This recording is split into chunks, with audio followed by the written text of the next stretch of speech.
نام خدا شاهزاده چی تبله مقبول نواخت. نام خدا چشما از پیاله پیاله چی مقبول بچه هستی بچه میزنمن گرفتی یا نه؟ سلام خدمت شما بانو نظیره جان گرامی، انشاءالله خوب و صحتمند باشین و سلام خدمت هموطنان ناظرین ما از اینکه ما رو تماشا میکنن هستن در کنار ما همیشه میباشن.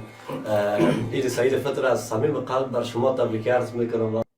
پسر کو ندارد نشان از پدر، تو بیگانه خانش و مخانش پسر. بر شما این موفقیت ما تبریک میگم. استاد گران قدر امی نازی جان اگر لطف کنین. نازی جانم دم من دلبر من.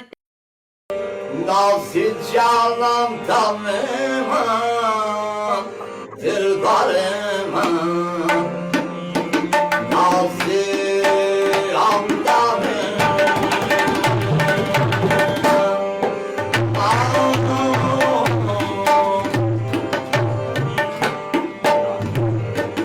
نازی جانم دم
استاد بزرگوار باور کنین شما قدر پرکیف خواندین مرا گریه گرفت. از این گپی که شما فعلا میزنین، از این گپ شما و بسیار خاطره بسیار خوب دارم.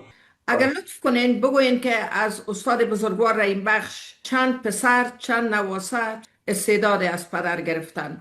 پدر خودم امین بخش نام داره و پدر جانم خطاب میکنم و پسر مرحوم استاد این بخش، چون نمو طرز و گایکی و به اصطلاح مکتب خود پدر کلانم پدر جانم پیش میبرم.